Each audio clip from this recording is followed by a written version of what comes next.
Si ta sœur n'est pas invitée, nous ne viendrons pas non plus. Telle fut la déclaration glaciale de mes parents juste avant le jour de mon mariage. Une phrase assez tranchante pour briser la joie de n'importe qui. Pour moi, ce n'était pas seulement une menace de manquer une cérémonie importante, mais un couteau qui se tordait dans une cicatrice qui m'avait marqué pendant 20 longues années. Toute ma vie, mes parents ont protégé ma sœur, excusant chaque chose cruelle qu'elle faisait pendant que je devenais la cible de son harcèlement. Même quand j'avais mal ou que j'étais humilié, tout ce que j'entendais était « elle ne fait que plaisanter ».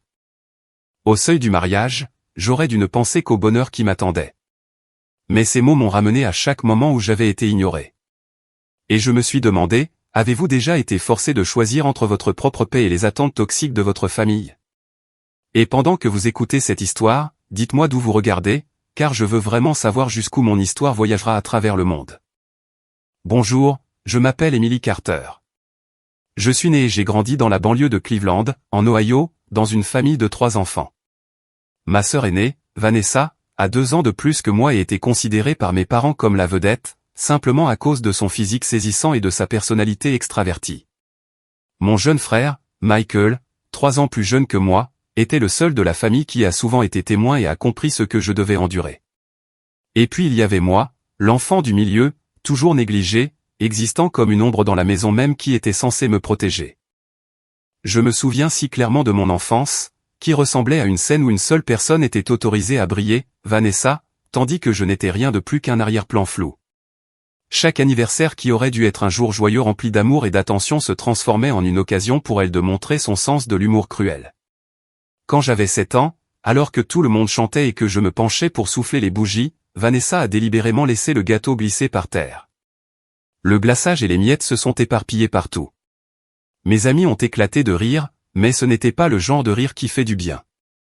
Je suis resté figé, le visage brûlant de honte, tandis que mes parents n'ont fait que balayer l'incident d'un revers de main. Elle ne fait que s'amuser.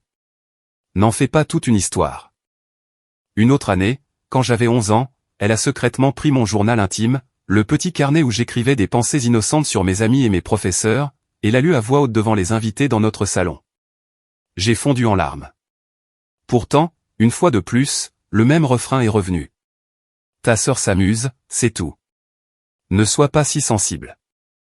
Vanessa était toujours choyée d'une manière qui me laissait déchirer entre la jalousie et la solitude. Elle était inscrite à des cours de danse jazz, de piano et même de théâtre. Mes parents se vantaient fièrement de ses performances et de la nouvelle robe qu'ils lui avaient achetée pour le gala de son école. Quant à moi, j'adorais peindre depuis que j'étais petite, mais je devais me contenter d'emprunter de vieux manuels à la bibliothèque ou des bouts de papier du bureau de mon père. Je n'ai même jamais osé rêver de suivre un vrai cours d'art, car chaque fois que j'en parlais, la réponse était la même. C'est juste un passe-temps. Ça ne te donnera pas d'avenir. Pourtant, chaque fois que Vanessa mentionnait vouloir apprendre quelque chose de nouveau, mes parents trouvaient immédiatement un moyen de le réaliser. À leurs yeux, elle était un investissement. Tandis que je n'étais rien de plus qu'une responsabilité minimale. Mon jeune frère, Michael, était trop petit à l'époque pour comprendre pleinement l'injustice. Il s'asseyait simplement et regardait Vanessa et moi nous disputer, n'osant jamais intervenir. Mais en grandissant, il a commencé à remarquer le favoritisme flagrant. Une fois, il m'a chuchoté, « Tu n'as pas tort. » Je le vois. Maman et papa prennent toujours le parti de Vanessa. Ces mots ont été comme une douce caresse sur une vieille blessure, une confirmation silencieuse que je n'étais pas folle. Je n'imaginais pas les choses. L'injustice dans notre famille était réelle. Je me souviens encore d'un souvenir qui est aussi douloureux aujourd'hui qu'à l'époque. Quand j'avais 10 ans, mon école a organisé un concours d'art sur le thème de la maison de rêve. J'avais passé toute la semaine à y travailler, utilisant chaque petit crayon de couleur que j'avais pour terminer le dessin d'une maison avec un jardin plein de fleurs et une pièce inondée de soleil. À ma grande surprise, j'ai remporté la première place, et le directeur m'a remis le prix devant toute l'école lors de l'assemblée. Pour une enfant qui avait toujours été cachée dans l'ombre de sa sœur, ce moment a été comme le premier rayon de soleil perçant dans ma vie. Je suis rentré à la maison en courant, excité, serrant le certificat, désespéré d'obtenir les louanges de mes parents. Mais au moment où j'ai ouvert la porte, j'ai entendu la voix retentissante de mon père. Vanessa a été choisie comme pom-pom girl pour l'équipe de l'école. Elle pourra porter l'uniforme et encourager l'équipe au match. Toute la famille a éclaté de joie, ma mère s'affairant déjà à acheter des chaussures et à ajuster l'uniforme. Je suis resté dans un coin de la pièce, tenant mon certificat, invisible. Quand je l'ai timidement tendu, ma mère y a jeté un regard rapide et a hoché la tête. C'est bien. Pose-le simplement sur la table. Et c'est tout. Pas de câlin, pas de louange, pas de photo pour immortaliser le moment. Cette nuit-là, j'ai plié le certificat et l'ai rangé dans un tiroir, écoutant mes parents et Vanessa discuter avec enthousiasme dans le salon de sa prochaine performance. J'ai pleuré en silence, réalisant pour la première fois avec une clarté douloureuse que mes réussites n'importeraient jamais dans cette famille.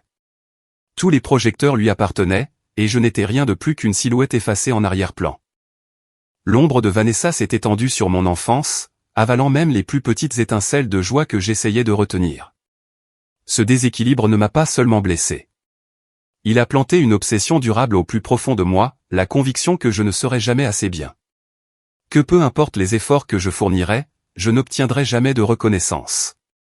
Durant ces années, chaque fois que je soufflais mes bougies d'anniversaire, je ne souhaitais qu'une chose, qu'un jour je puisse m'échapper de cette maison. Échapper au rôle de souffre-douleur que mes parents m'avaient si négligemment, ou peut-être intentionnellement, assigné. Quand je suis entré au lycée, le fossé entre Vanessa et moi ne faisait que se creuser, comme si une ligne invisible séparait nos mondes en deux. Vanessa est devenue populaire dès la première année, non seulement pour son physique saisissant, mais aussi parce qu'elle sortait avec l'un des joueurs de basket les plus admirés de l'école. Partout où elle allait, des amis l'entouraient, les rires la suivaient, les compliments affluaient, et des regards admiratifs s'illuminaient dans sa direction. À chaque match, elle portait son uniforme de pom-pom girl, brandissait des pancartes, et la foule rugissait son nom. Mes parents étaient encore plus fiers, se vantant auprès de quiconque voulait bien les écouter que leur fille en or était la fierté de la famille. Ils ont couvert les murs du salon de photos de Vanessa, des clichés d'elle en uniforme, posant avec l'équipe de basket, souriant au bal d'automne. Chaque fois que des invités venaient, mon père montrait ses photos et racontait les mêmes histoires, comme si Vanessa était la seule preuve que notre famille avait jamais accompli quelque chose. Pendant ce temps, j'ai choisi un chemin complètement différent. Je n'avais pas un physique saisissant, et je n'aimais ni le bruit ni la foule. Au lieu de cela, j'ai rejoint l'équipe de débat, passant des heures après l'école à me plonger dans des recherches, à m'entraîner à présenter des arguments et à trouver de la joie dans les joutes intellectuelles. J'étais une excellente élève, me classant constamment parmi les meilleurs de ma classe, et recevant même des distinctions de la part des professeurs lors des assemblées scolaires. Mais chaque fois que je ramenais un certificat à la maison, mes parents soupiraient comme si je me vantais de quelque chose d'inutile. Ne sois pas jalouse de ta sœur, disait ma mère, tandis que mon père ajoutait, tout le monde sait que c'est Vanessa qui apporte le bonheur dans cette famille. Mes récompenses étaient fourrées dans des tiroirs. Tandis que les modestes témoignages de mes réussites n'étaient jamais encadrés ni exposés au mur. À ce moment-là, Michael grandissait et commençait à voir le favoritisme pour ce qu'il était vraiment. Il s'asseyait souvent à côté de moi au dîner, silencieux, pendant que nos parents me grondaient encore une fois de ne pas être heureuse du succès de ta sœur. Plus tard, dans l'intimité de ma chambre, il me chuchotait, « Tu as très bien réussi. Ne crois pas ce qu'ils disent. » Ces paroles de réconfort étaient l'une des rares sources d'encouragement que j'avais. Mais à cause de ce lien, nous étions tous les deux étiquetés comme « égoïstes ». Nos parents insistaient sur le fait que nous n'apprécions pas la famille, que nous étions seulement envieux de Vanessa. Ces mots, répétés encore et encore, ont progressivement construit un mur froid qui me séparait d'eux. Il y a un incident que je me rappelle encore comme un cauchemar, un tournant qui m'a fait réaliser que je ne serais jamais protégé dans cette famille. J'avais un petit groupe soudé de 3 amis qui, comme moi, aimaient lire et l'art. Nous nous asseyions ensemble au déjeuner, partagions des bandes dessinées et parlions de films. Il y avait un garçon dans le groupe nommé Aaron qui me plaisait secrètement. D'une manière ou d'une autre, Vanessa l'a découvert et, au lieu de se taire, elle a inventé une histoire selon laquelle je lui avais avoué mes sentiments et avais été rejeté sans ménagement. La rumeur s'est propagée dans les couloirs en une seule journée, de sorte que lorsque je suis entré en classe, j'ai entendu des rires étouffés derrière moi et vu des regards de pitié ou de moquerie se tourner vers moi. Aaron m'a évité et le petit groupe d'amis s'est progressivement dissous parce que personne ne pouvait supporter l'atmosphère gênante. Je me souviens du jour où j'ai confronté Vanessa, ma voix tremblante alors que je demandais « Pourquoi as-tu fait ça ?» Elle a simplement haussé les épaules et a affiché un sourire méprisant. « Oh, tu es trop sensible. » Qui s'en soucie? C'était juste une blague. Je suis allé voir nos parents, espérant que cette fois, ils comprendraient. Mais ma mère a répété la même phrase. Ta sœur ne faisait que plaisanter. N'en fais pas toute une histoire. Mon père a affiché un visage sévère et a dit, ne sois pas égoïste. La famille a déjà assez de stress comme ça. J'étais abasourdi, réalisant que la justice n'existait pas dans cette maison. Personne ne se souciait de ma douleur. Personne ne voulait connaître la vérité. Il se souciait seulement que l'image de la vedette Vanessa reste brillante, et peu importait si je devenais la risée. Depuis lors, j'ai commencé à me renfermer. J'ai eu peur de me faire des amis, j'étais réticente à partager, craignant que tout ce que je disais puisse être transformé en arme par ma sœur. J'ai passé plus de temps à la bibliothèque, dans la salle d'art de l'école, ou assise seule à écrire de courtes histoires. Je trouvais du réconfort dans les livres, dans des personnages qui se défendaient et échappaient à l'abandon. Chaque nuit, je m'allongeais dans ma petite chambre en écoutant Vanessa rire avec ses amis dans le salon. Et je rêvais du jour où je pourrais sortir de cette maison et vivre une vie où personne ne me mépriserait. Le lycée m'a appris une leçon amère. Parfois, la famille n'est pas un refuge, mais un endroit qui vous diminue, qui vous fait douter de votre propre valeur. Pourtant, dans cette obscurité, une flamme lente s'est allumée en moi, le désir de partir et de redéfinir ma vie. Et je savais qu'un jour, je sortirais de l'ombre de Vanessa et ne retournerais plus jamais dans les coulisses pour personne. Le premier tournant de l'âge adulte est arrivé lorsque nous nous préparions toutes les deux à entrer à l'université. Vanessa, avec toutes les louanges et les attentes dont nos parents l'avaient comblée, n'a pas obtenu de notes assez élevées pour être admise dans une université décente. Ses résultats scolaires avaient toujours été superficiels, et les nuits de fête ainsi que les après-midi passés à être pom-pom girl avaient laissé des lacunes béantes dans son dossier scolaire. Lorsque les résultats officiels sont arrivés, elle a été rejetée partout. Je me souviens si vivement de cette soirée, toute la famille assise autour de la table du dîner, l'air lourd et suffocant. Je pensais que mes parents seraient fermes, qu'ils lui diraient enfin de changer de comportement. Mais non, mon père a soupiré et lui a tapoté l'épaule. Elle a juste besoin de plus de temps pour trouver la bonne voie. Ma mère a hoché la tête.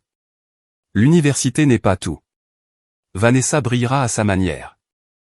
Ces mots m'ont frappé comme un coup de poing dans le ventre, comme si toutes les nuits que j'avais passées à étudier, n'osant jamais manquer un cours, ne signifiaient rien. En contraste frappant, mes résultats étaient brillants. J'ai reçu une lettre d'acceptation de l'Université d'État de l'Ohio. Un des rares moments de ma vie où je me suis vraiment senti capable, digne. Je me souviens encore de mes mains tremblant en tenant la lettre, mon cœur battant de joie. Pour une fois, j'espérais que mes parents seraient fiers de moi. Mais quand j'ai annoncé la nouvelle à la maison, au lieu de célébrer, ils ont réagi d'une manière que je n'aurais jamais pu imaginer. Ma mère a froncé les sourcils et a dit qu'aller à l'université si loin ferait que Vanessa se sentirait abandonnée. Mon père a déclaré fermement, tu choisiras une école près de la maison. Nous ne voulons pas que ta sœur se sente laissée pour compte. À ce moment-là, toute l'excitation en moi s'est évanouie, éteinte comme une bougie dans un vent violent. J'ai protesté, élevant la voix contre eux pour la première fois. C'est mon rêve. J'ai travaillé pendant des années pour obtenir cette opportunité. Pourquoi devrais-je me sacrifier pour elle? Mais leur réponse fut la colère. Mon père a rugi, tu es toujours rebelle.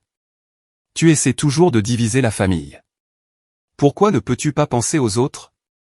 Je me suis figé, des larmes coulant sur mon visage, mais incapable de crier. Ma mère était assise là avec un regard de reproche, comme si j'étais la fautive. Vanessa, au lieu de montrer de la honte, a croisé les bras et a souri faiblement, comme si elle regardait une pièce de théâtre où elle était la vedette et moi simplement une faiseuse de troubles. Michael était assis dans un coin, silencieux pendant un long moment, puis a laissé échapper une phrase amère. Un jour, je partirai et j'irai loin. Je ne veux pas vivre dans une maison qui transforme le blanc en noir comme ça. Mes parents lui ont crié de se taire, mais j'ai vu une profonde empathie dans ses yeux. Au moins, je savais que je n'étais pas complètement seul. Dans les jours qui ont suivi, j'ai lutté avec le conflit intérieur qui me rongeait. D'un côté, il y avait le désir de vivre ma propre vie. De l'autre, le fardeau des attentes familiales toxiques. J'ai réalisé que peu importe mon talent ou ce que j'accomplissais, mes efforts seraient toujours minimisés, niés, ou pire, utilisés comme preuve que j'étais jalouse. Pendant ce temps, chaque erreur de Vanessa, aussi grave soit-elle, avait une raison d'être pardonnée et dissimulée. La balance dans ma famille n'avait jamais été équilibrée, et maintenant j'étais certaine qu'elle ne le serait jamais. Cette nuit-là, je me suis assise dans ma chambre, fixant la lettre d'acceptation de l'Université d'État de l'Ohio sur mon bureau. Ces lignes imprimées, qui auraient dû apporter de la joie, ne faisaient qu'éveiller un sentiment amer. J'avais fait tout ce qu'une enfant pouvait faire. Étudier dur, être diligente, éviter de causer des problèmes. Pourtant, il s'est avéré que ce n'était jamais assez. La reconnaissance de mes parents, la chose que je désirais le plus, n'était jamais venue et ne viendrait peut-être jamais. Je me suis allongé sur le lit, les yeux fixés sur le plafond, et pour la première fois de ma vie, je me suis murmuré une promesse. Un jour, je quitterai cette maison, je me libérerai de ce cycle d'injustice. Je définirai ma propre valeur sans avoir besoin qu'aucun d'eux ne la confirme. Et quand ce jour viendra, rien ne m'arrêtera. Le jour où j'ai finalement mis les pieds sur le campus de l'Université d'État de l'Ohio, c'était comme sortir d'une pièce sombre et respirer de l'air frais pour la première fois. Fini les reproches. Fini les comparaisons. Fini l'ombre de Vanessa planant sur chaque instant. Je n'avais apporté que quelques vieilles boîtes, quelques dessins et une poignée de livres. Mais à l'intérieur, je tenais ce qui ressemblait à un tout nouveau départ. La chambre du dortoir était petite, mais c'était le premier espace privé de ma vie que je pouvais verrouiller, où je pouvais accrocher les peintures que j'aimais, jouer la musique que je voulais, et empêcher quiconque de faire irruption pour tout gâcher. Au début, je craignais de me sentir perdu, que personne ne remarquerait une fille timide si habituée à être mise de côté. Mais j'avais tort. Les professeurs ici se souciaient vraiment de leurs étudiants. Ils m'écoutaient et m'encourageaient à m'exprimer. Quand je levais la main lors d'une discussion en littérature, personne ne riait ou ne se moquait de moi. Au contraire, je recevais des hochements de tête approbateurs. Ce sentiment était comme découvrir une paire d'ailes qui avait été brisée depuis bien trop longtemps. J'ai rapidement trouvé un travail à temps partiel à la bibliothèque de l'université. Le travail n'était pas glamour, ranger les livres sur les étagères, aider les étudiants à emprunter et rendre des documents, parfois tenir le bureau informatique. Mais j'aimais les rangées silencieuses d'étagères, l'odeur du vieux papier et les doux murmures des pages qui se tournent. Dans cet espace, je me sentais utile, digne de confiance et responsable. La directrice, Madame Cooper, m'a dit un jour, « Vous avez un œil vif. Tout ce que vous organisez est en parfait ordre. Continuez comme ça et où que vous travaillez à l'avenir, les gens vous apprécieront. » Un simple compliment, pourtant il avait plus de poids que tout ce que mes parents m'avaient jamais dit. En dehors des cours et du travail, j'ai rejoint le club d'écriture. Au début, je comptais seulement m'asseoir tranquillement et écouter. Mais après quelques séances, j'ai rassemblé le courage de lire une de mes nouvelles, l'histoire d'une fille engloutie par l'ombre de sa sœur, mais qui luttait toujours pour trouver sa propre lumière. Quand j'ai fini de lire, la pièce est restée silencieuse pendant quelques secondes, puis une vague d'applaudissements a suivi. Un garçon nommé Chris a dit, « Cette histoire me rappelle moi-même. Ta façon d'écrire est si vivante. » J'étais stupéfaite, car pour la première fois, mes expériences douloureuses étaient perçues comme quelque chose de précieux. Pendant que je trouvais lentement ma place, la vie de Vanessa prenait une direction opposée. Après avoir échoué à entrer à l'université, elle s'est inscrite à quelques cours dans des community collèges autour de Cleveland, mais elle a abandonné chacun d'eux avant de les terminer. Parfois, elle se plaignait que les cours étaient ennuyeux, d'autres fois que les professeurs étaient trop stricts ou que l'horaire ne lui convenait pas. Pourtant, mes parents la défendaient sans cesse. Ils disaient aux voisins que Vanessa cherche sa voie, qu'elle a juste besoin de plus de temps. Une fois, lors d'une visite à la maison, j'ai entendu ma mère se vanter auprès de ma tante. Vanessa n'est pas ordinaire. Elle pèse soigneusement ses options pour l'avenir. J'ai voulu rire, mais le son est resté coincé dans ma gorge et s'est transformé en un lourd soupir de résignation. Pendant les premières vacances, je me forçais encore à rentrer à la maison, nourrissant un fragile espoir que mes parents seraient différents, qu'ils seraient fiers de me voir devenir une adulte indépendante.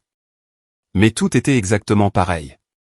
À chaque repas, la conversation ne tournait qu'autour de Vanessa, quel travail elle pourrait essayer ensuite, quel projet elle avait avec ses amis le lendemain. Quand j'ai mentionné mon travail à la bibliothèque, ma mère a simplement hoché la tête distraitement. C'est bien, tant que tu ne négliges pas tes études. Quand j'ai parlé de ma nouvelle publiée dans le magazine étudiant, mon père l'a rejetée en disant, ce n'est pas aussi pratique que de trouver un vrai travail. Pendant ce temps, il suffisait que Vanessa dise qu'elle voulait suivre un cours de maquillage ou rejoindre un nouveau groupe de danse pour que leurs yeux s'illuminent, comme si elle venait d'annoncer les plans d'une entreprise de plusieurs millions de dollars. À cette époque, Michael était au lycée, et son mécontentement devenait plus clair. Lors d'une de mes visites, il m'a chuchoté, « Tu as eu raison d'étudier loin. C'est suffocant ici. » Il a promis qu'une fois assez grand, il partirait aussi, refusant d'être enchaîné comme Vanessa. L'entendre dire cela m'a brisé le cœur, car nous rêvions tous les deux de nous échapper de l'endroit même qui aurait dû être notre foyer le plus sûr, notre famille. Progressivement, j'ai choisi de ne plus rentrer du tout. Pendant les vacances, je restais dans les dortoirs, rejoignais des amis ou prenais des quarts supplémentaires à la bibliothèque juste pour éviter de m'asseoir dans cette maison imprégnée de favoritisme. Je savais que mes parents se plaignaient que j'étais distante, mais je ne m'en souciais plus. En vérité, être loin me rendait plus calme. Parfois, la distance avec la toxicité est ce qui vous rapproche le plus de vous-même. L'université n'était pas seulement un parcours académique. C'était un voyage pour redécouvrir ma valeur.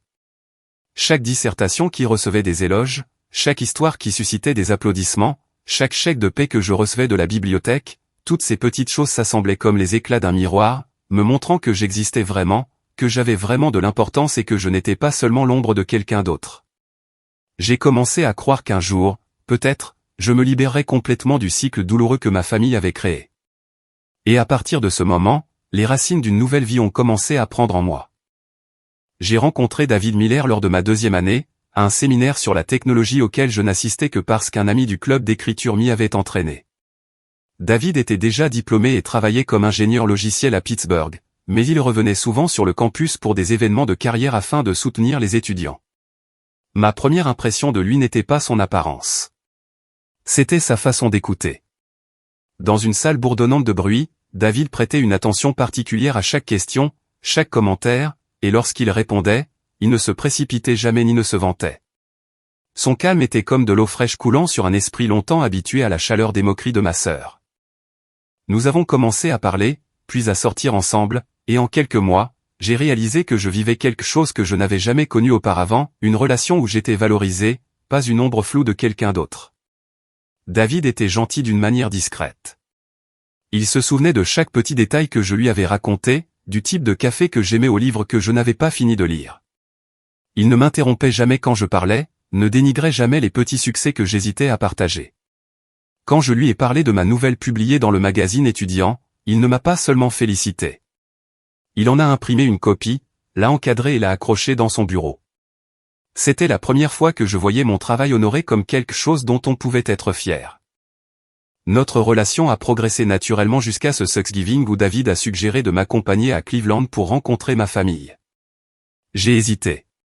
Tous les souvenirs de Vanessa et de mes parents sont revenus comme des nuages sombres.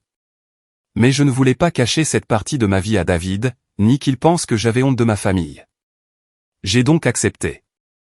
Quand nous sommes arrivés, l'atmosphère de la maison était inchangée. Vanessa se tenait déjà dans le salon, le visage illuminé d'une sorte d'empressement qui laissait présager des espiègleries.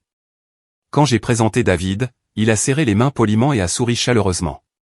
Mes parents ont souri aussi, mais j'ai remarqué comment leurs yeux se sont illuminés en le regardant, si différemment de l'indifférence qu'ils me montraient habituellement. Un instant, j'ai pensé que peut-être les choses se passeraient bien. Mais j'avais tort. Au dîner, alors que tout le monde parlait de travail, Vanessa a soudainement éclaté d'un rire moqueur et a dit à voix haute, « Émilie a un petit ami. » C'est surprenant. Tu te souviens au lycée quand j'ai répandu la rumeur qu'Aaron t'avait rejeté et que tu as pleuré toutes les larmes de ton corps? Qui aurait cru que tu te pointerais maintenant avec un bel ingénieur? La table est devenue silencieuse. Mon visage est devenu tout rouge, mon cœur battait à tout rompre, et j'avais l'impression que la honte de mon enfance avait été étalée au grand jour devant l'homme que j'aimais. J'ai attendu que mes parents interviennent, pour au moins dire à Vanessa d'arrêter, mais mon père n'a eu qu'un rire gêné et ma mère a murmuré la phrase familière. Ne sois pas si sensible, Émilie. Elle ne fait que plaisanter. Je suis devenu insensible. Après toutes ces années, le refrain n'avait jamais changé. J'ai gardé les yeux baissés sur mon assiette, avalant l'humiliation à chaque bouchée. Mais David n'est pas resté silencieux. Il s'est tourné vers Vanessa, sa voix calme mais ferme. Je ne trouve pas ça drôle. En fait, je pense que c'est un peu irrespectueux de transformer le passé de quelqu'un en blague. Vanessa l'a fusillé du regard, prête à argumenter, mais David s'est simplement retourné, a pris ma main, l'a serrée doucement, et a continué à manger comme si de rien n'était. Sans élever la voix, il m'a quand même fait sentir protégé. Plus tard, alors que nous marchions dehors dans le quartier, j'étais à la fois embarrassée et anxieuse. J'ai demandé, es-tu déçu? Je t'avais prévenu, mais j'avais peur que tu aies honte de moi. David s'est arrêté, m'a regardé droit dans les yeux et a dit, Émilie, tu n'as rien dont tu doives avoir honte. Tu ne mérites pas d'endurer ça. La façon dont il te traite ne dit rien sur ta valeur. Je te vois comme quelqu'un qui mérite le respect, et tu dois le croire aussi. Ces paroles, simples mais puissantes, ont été comme une graine plantée au plus profond de moi. Pendant tant d'années, je m'étais convaincu que je devais endurer, me taire juste pour maintenir la paix. Mais David m'a montré une autre possibilité. Je pouvais refuser. Je pouvais choisir de ne pas me laisser piétiner. Je pouvais construire une vie où personne n'aurait le droit d'éteindre ma lumière à nouveau. Cette nuit-là, allongé dans mon ancienne chambre, j'ai écouté les rires de Vanessa monter du rez-de-chaussée. Mais cette fois, au lieu de me sentir diminué, j'ai commencé à imaginer un avenir différent. Un avenir où je ne resterai pas assise dans cette maison à attendre l'approbation de mes parents. Je suivrai mon propre chemin avec quelqu'un qui me voyait comme suffisante, comme David. Et cette pensée m'a apporté une paix que je n'avais jamais connue. 5 ans ensemble sont passés plus vite que je n'aurais pu l'imaginer.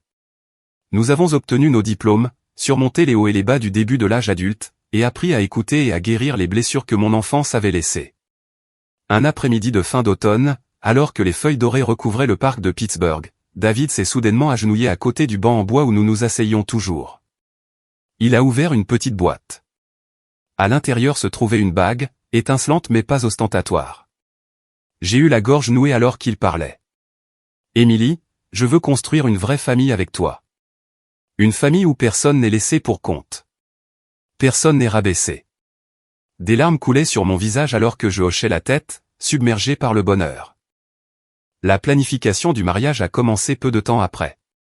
David et moi n'aimons pas l'extravagance, nous avons donc choisi une petite cérémonie au bord du lac Erie, où le vent transporte l'odeur salée de l'eau et où le coucher de soleil peint le lac en or. Nous voulions un service intime avec la famille proche, les amis chers et les personnes qui nous souhaitaient sincèrement du bonheur. Mais dès que j'ai commencé à rédiger la liste des invités, j'ai su que je devrais faire face à une tempête familière. Le nom de Vanessa Carter. J'y ai beaucoup réfléchi, mais chaque fois que j'imaginais Vanessa souriant d'un air narquois, se moquant, ou essayant de gâcher notre jour spécial, ma poitrine se serrait. Je ne voulais pas que le jour le plus heureux de ma vie soit assombri par les farces de longue date qui avaient hanté mon enfance. Finalement, j'ai pris une décision ferme. Je n'inviterai pas ma sœur. Quand je l'ai dit à mes parents, je pensais qu'au moins ils écouteraient mes raisons. Ils ne l'ont pas fait.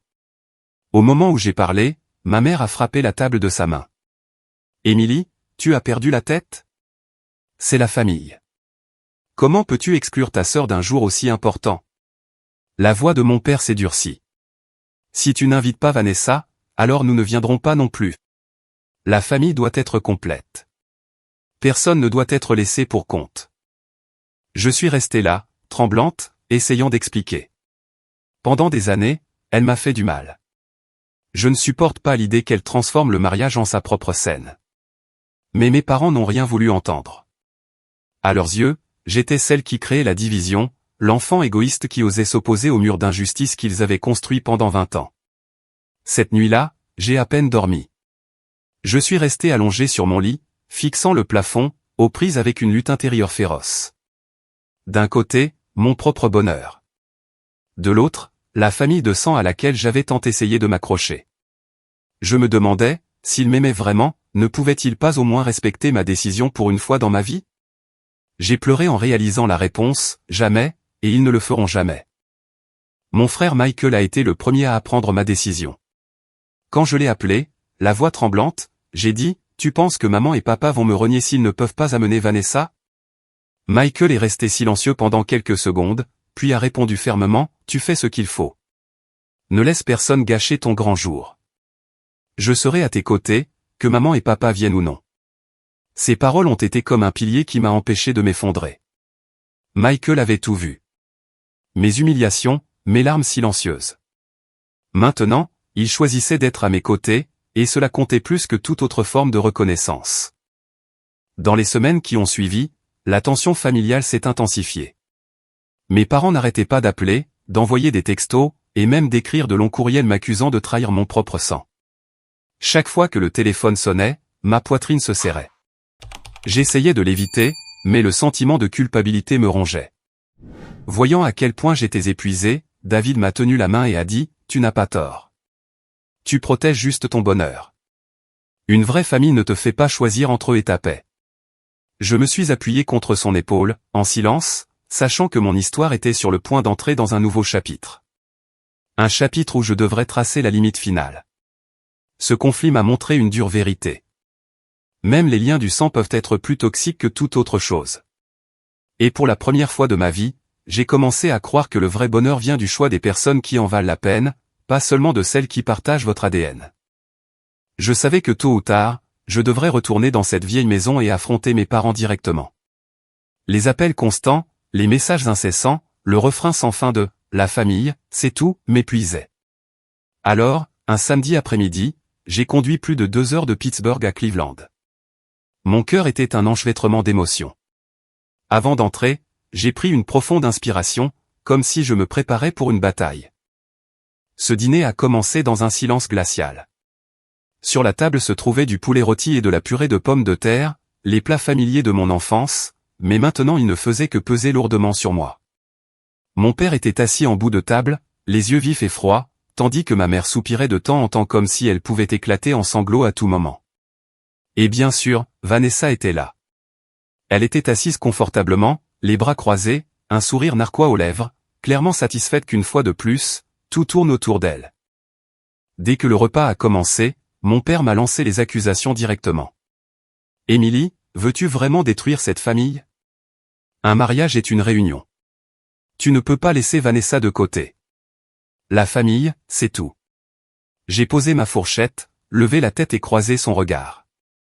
Ma voix tremblait légèrement, mais chaque mot était ferme. Quelle famille, père ? Pendant 20 ans, tout dans cette maison a tourné autour de Vanessa. Si c'est ta définition de la famille, alors je n'en ai jamais fait partie. L'air autour de la table s'est instantanément glacé. Ma mère a serré sa poitrine, ses yeux rouges et larmoyants, chuchotant « Comment peux-tu dire quelque chose d'aussi cruel ?» Le visage de mon père est devenu cramoisi alors qu'il aboyait « Assez. Tout ce que tu fais, c'est te plaindre, toujours pointer les défauts des autres au lieu de te regarder. » Je me suis tourné vers Vanessa et j'ai surpris son sourire triomphant. Ce sourire a ravivé tous les souvenirs. Le seau d'eau froide versé le jour de mon anniversaire. Mon journal intime lu à voix haute devant mes amis. Les fois où je luttais pour m'élever, seulement pour être rabaissé par une de ces blagues cruelles. Vanessa savait qu'elle avait gagné de nombreuses fois auparavant et maintenant, elle était certaine de gagner à nouveau. J'ai pris une profonde inspiration et j'ai parlé. Cette fois, ma voix ne tremblait plus. Vous l'avez protégée depuis que je suis petite. Peu importe ce qu'elle faisait, peu importe à quel point c'était destructeur, c'était toujours excusé comme juste une blague. Mais quand je réussissais, quand j'accomplissais quelque chose, c'était rejeté comme de la jalousie ou de l'égoïsme. Vous êtes-vous jamais demandé une seule fois ce que c'était pour moi de vivre dans cette maison ? J'ai regardé mes parents droit dans les yeux, et pour la première fois, je n'ai pas évité leur regard.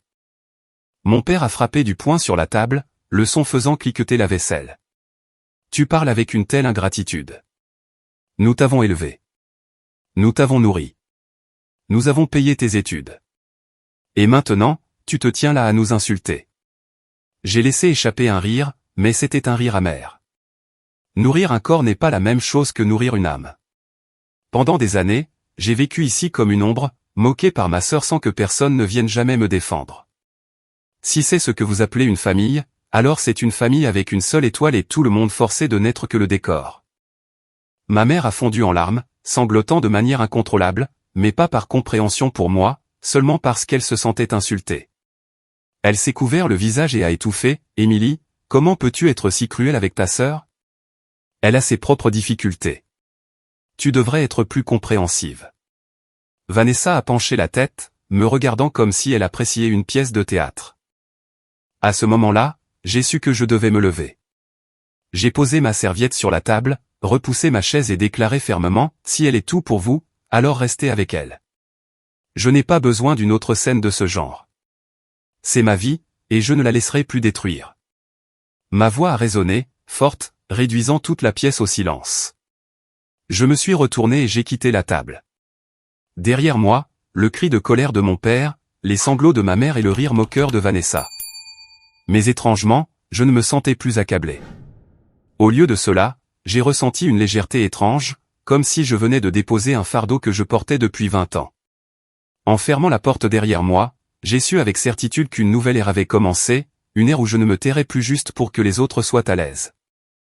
Mon mariage a eu lieu par un matin d'été frais, avec une douce brise venant du lac Erie soufflant sur des rangées de chaises blanches soigneusement disposées en 2 lignes. Sur l'allée herbeuse, des bouquets d'hortensias bleu pâle et de roses blanches formaient une arche devant l'autel. En entrant dans la tente nuptiale, j'ai ressenti une pointe de vide.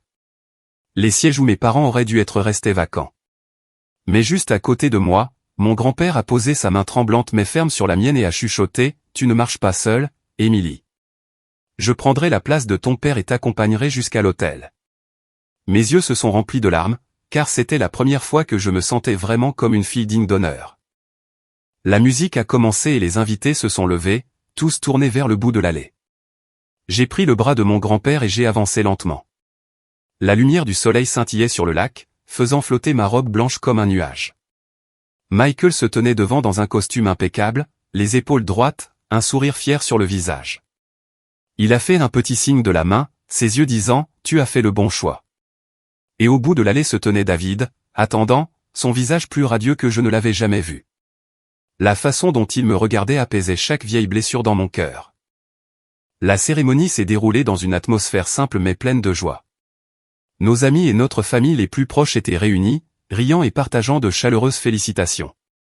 J'entendais le clapotis des vagues sur le rivage mêlé aux rires enjoués des enfants courant sur l'herbe. Et à ce moment-là, j'ai eu l'impression d'être entré dans un monde entièrement différent, un monde sans comparaison, sans ombre de favoritisme. Mais cette paix n'a pas duré longtemps. Juste au moment où le prêtre commençait à parler, se préparant à passer à l'échange des alliances, le bruit d'un moteur de voiture a grondé au loin. Une berline rouge s'est arrêtée à l'entrée et Vanessa en est sortie, des lunettes de soleil couvrant son visage, les lèvres peintes d'un rouge vif, suivies de 2 amis habillés de manière provocante, se souriant narquoisement. Mon cœur s'est serré, la piqûre familière de la peur revenant en force. Je pouvais voir l'intention dans ses yeux. C'était sa chance de transformer mon jour le plus important en scène pour l'une de ses blagues cruelles. Vanessa s'est avancée à grands pas, ses talons frappant durement le sol alors qu'elle se dirigeait pour franchir la barrière où les invités étaient assis. Mais Michael était là le premier, s'interposant pour lui bloquer le passage.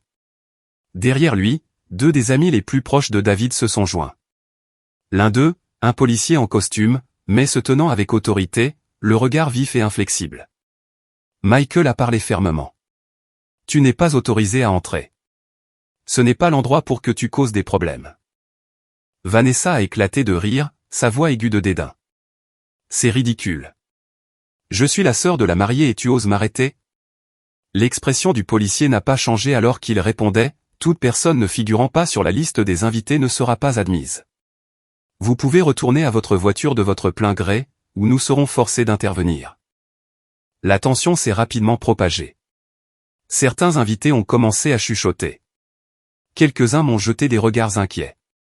J'ai serré fermement la main de David, ma respiration saccadée, mais il a calmement posé sa main sur mon épaule et a chuchoté, « Ne t'inquiète pas, personne ne va gâcher notre journée. » Vanessa a regardé autour d'elle, espérant trouver du soutien. Mais au lieu des hochements de tête habituels de nos parents, cette fois personne n'était avec elle.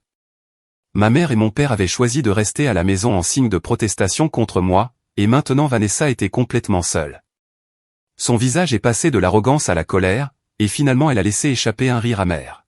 « Très bien, voyons combien de temps durera votre bonheur. » Sur ce, elle a tourné brusquement, ses talons frappant le sol en claquements froids et durs alors qu'elle remontait dans sa voiture et partait à toute vitesse dans un nuage de poussière. Ses 2 amis se sont précipités derrière elle. À ce moment-là, j'ai expiré de soulagement. Michael s'est retourné, a pris ma main, et ses yeux brillaient de fierté. J'ai promis que je serais à tes côtés, et aujourd'hui je l'ai fait. Des larmes ont coulé alors que je souriais, le remerciant d'avoir toujours été mon ancre quand le reste du monde se détournait. La cérémonie a continué, cette fois sans une seule interruption. Le prêtre a lu les vœux. David a glissé l'alliance à mon doigt, ses mains tremblant légèrement, mais ses yeux fermes. Les applaudissements ont éclaté alors que nous échangions notre premier baiser en tant que mari et femme. Mon grand-père a essuyé des larmes. Michael a applaudi de toutes ses forces et nos amis ont acclamé si fort que le bord du lac semblait briller de la musique du bonheur. Quand la réception a commencé, j'ai regardé autour de moi et j'ai vu des sourires authentiques, pas de faux semblants, pas d'ombre projetée par quelqu'un d'autre. J'ai vu Michael rire avec des amis, mon grand-père être doucement conduit sur la piste de danse par de jeunes parents, et David ne lâchant jamais ma main comme s'il avait peur de me perdre. Et j'ai alors réalisé que j'avais eu raison de choisir soigneusement qui se tiendrait à nos côtés en ce jour. Alors que la nuit tombait et que les lumières dorées scintillaient à la surface du lac, je me tenais avec David, regardant au loin. Il a chuchoté, « Tu vois, Émilie, voilà à quoi ressemble une vraie famille. La famille, ce n'est pas seulement le sang. Ce sont les gens qui choisissent de t'aimer et de te respecter. » J'ai posé ma tête sur son épaule, laissant couler des larmes. Mais cette fois, c'était des larmes de joie. Ce jour-là, mes parents n'étaient pas là. Mais je ne me sentais plus vide, car j'avais enfin surmonté mes peurs les plus profondes. La peur d'être ignoré, éclipsé, non reconnu. Et quand j'ai dit « oui », sur le rivage balayé par le vent du lac, j'ai su que j'avais officiellement laissé le passé derrière moi et commencé un nouveau voyage rempli de lumière. Après le mariage, je pensais que tout allait enfin se calmer. Mais ce ne fut pas le cas. À peine 2 jours plus tard, mon téléphone s'est allumé encore et encore avec de longs messages de ma mère. La toute première ligne m'a laissé glacé. « Tu as fait honte à cette famille. Tu nous dois des excuses. » Pas un seul, mais des dizaines de messages ont suivi, tous répétant les mêmes accusations. Que j'étais une fille indigne, que j'avais fait de mes parents le sujet des commérages du quartier. Que je les avais humiliés en osant exclure Vanessa. Je les ai tous lus, mais je n'ai pas répondu. Pour peut-être la première fois de ma vie, j'ai choisi le silence comme moyen de me protéger. Michael a également reçu sa part de blâme. Il m'a dit lors d'un bref appel, « Maman m'a traité de traître pour avoir pris ton parti. Papa a dit que je n'étais plus son fils. » Sa voix était lourde, mais pas tremblante. J'y suis habitué maintenant. Au moins, je sais que j'ai fait ce qu'il fallait. Après cet appel, Michael a bloqué leur numéro et a coupé tout contact. Je savais que cette décision n'avait pas dû être facile, mais pour nous deux, c'était le seul moyen de préserver le peu de paix que nous avions. Pendant ce temps, alors que mon frère et moi construisions un nouveau cercle de sécurité, la vie de Vanessa continuait de sombrer. Elle a quitté un emploi après l'autre, caissière dans un supermarché pendant moins d'1 mois, employée dans un spa jusqu'à ce qu'elle se plaigne d'épuisement, un passage dans un système pyramidal vendant des cosmétiques qui l'a laissée endettée auprès de ses amis. Chaque fois qu'elle échouait, elle pleurait et blâmait une société injuste, des collègues jaloux ou des patrons durs. Et mes parents, comme toujours, se sont précipités pour la protéger. Elle a juste besoin de plus de temps. Elle a juste besoin de plus de soutien. C'était le mantra qu'il répétait pour tout justifier. J'ai appris ces nouvelles par des parents, mais je ne ressentais plus rien. Seulement une reconnaissance lasse que le cycle n'avait jamais changé et ne changerait probablement jamais. Pendant ce temps, David et moi avons commencé un nouveau chapitre. Nous avons acheté une petite maison dans la banlieue de Pittsburgh avec un jardin juste assez grand pour quelques parterres de fleurs et une table en bois. Le matin, David préparait généralement le café pendant que je m'asseyais près de la fenêtre pour écrire ou lire. Ces choses simples étaient ce que je n'avais jamais connu dans ma maison d'enfance. La paix sans condition. Où personne n'avait à rivaliser. Où personne n'avait à se sacrifier juste pour qu'un autre soit chéri. Je me souviens de la première fois que Michael est venu nous rendre visite. Il a regardé ma petite cuisine et a ri. Il n'y a que quelques trucs ici, mais c'est plus chaleureux que toute la grande maison de Cleveland. Nous avons partagé le dîner, parlé de travail, et pour la première fois, j'ai vu le sourire de mon frère libéré de toute tristesse. Peut-être que nous apprenions tous les deux à redéfinir la famille.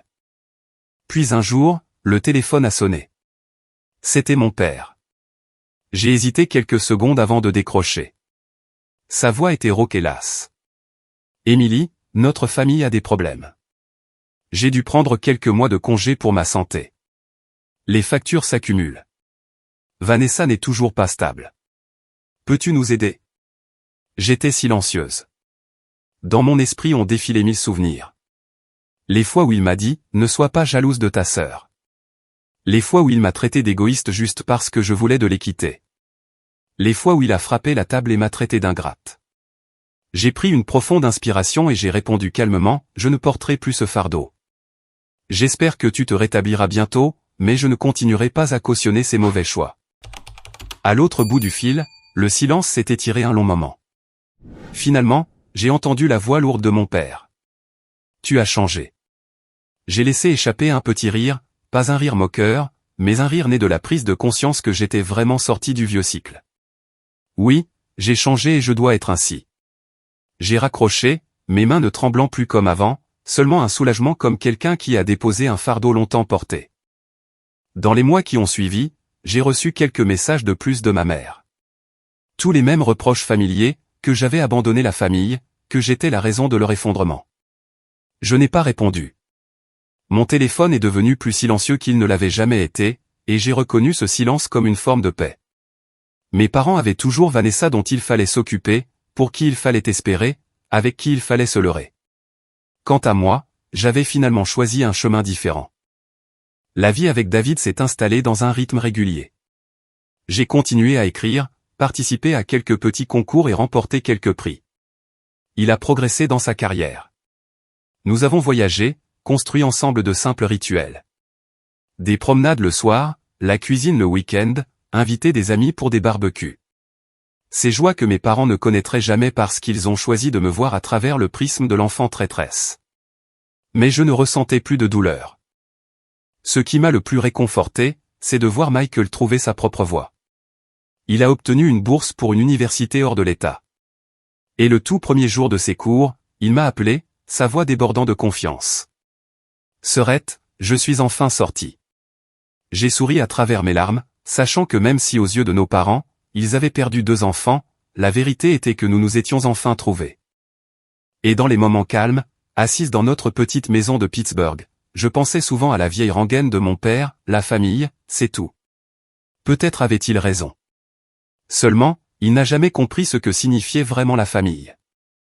La famille n'est pas l'endroit où je dois me sacrifier pour nourrir une étoile fabriquée. La famille est l'endroit où je suis aimé, respecté et autorisé à être moi-même. Ma vie maintenant n'est pas parfaite, mais elle est réelle.